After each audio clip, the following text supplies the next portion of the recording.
One of the most common questions I hear in the clinic is, if I eat too much protein, will it damage my kidneys?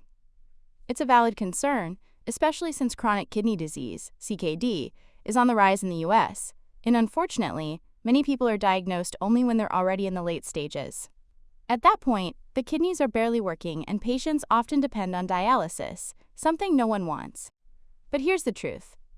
For people with healthy kidneys, eating a reasonable amount of protein does not cause kidney failure. Let's break this down. How much protein do we really need? Most people in America actually don't eat too much protein. In fact, some don't get enough, especially older adults. For the average woman, around 120 to 130 pounds, 55 to 60 kilogram, the daily need is about 40 to 50 grams of protein. For men, it's often a bit higher, about 55 to 70 grams depending on weight and activity. To give perspective, 3 ounces, about the size of a deck of cards, of chicken breast has approximately 25 grams of protein. 1 large egg has approximately 6 grams. A cup of Greek yogurt has approximately 10 to 15 grams. So unless someone is eating very large amounts of meat or using multiple protein shakes a day, most Americans are not overloading their kidneys with protein. Why protein is essential? Protein isn't just about building muscles. It's the raw material your body uses for repairing tissues and healing wounds, making enzymes and hormones, building antibodies for the immune system, preserving lean muscle mass, which is critical as we age. If you don't get enough protein, you risk muscle loss, weak immunity, poor recovery from illness, and even faster aging.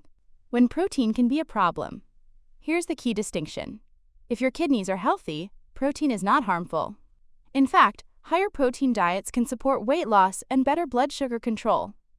If your kidneys are already damaged, for example, an estimated GFR below 60 milliliters per minute, too much protein may increase waste products like urea and nitrogen in the blood.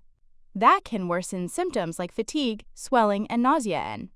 So in people with chronic kidney disease, doctors often recommend adjusting protein intake, not eliminating it, but tailoring the amount and type under medical supervision. Quality of protein matters. Not all protein sources affect the body the same way. Better choices: fish, eggs, poultry, lean red meat in moderation, beans, lentils, nuts, and dairy. What to avoid? Relying only on very lean protein without fat, or eating heavily processed meats like bacon, hot dogs, deli meats, which are linked to inflammation and higher risk of CKD progression.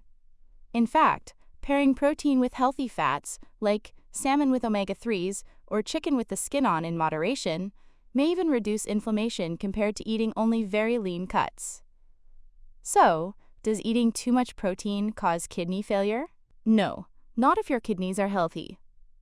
The real risks for kidney damage are things like diabetes, high blood pressure, obesity, smoking, and chronic use of certain medications like NSAIDs. If you already have kidney disease, that's when protein intake needs to be personalized, ideally with guidance from a nephrologist or dietitian. For the average healthy person, the real danger isn't protein overload. It's actually not getting enough protein to maintain strength, immunity. Takeaway: eat balanced meals, include high-quality protein sources, and don't fear protein unless your doctor specifically tells you to limit it.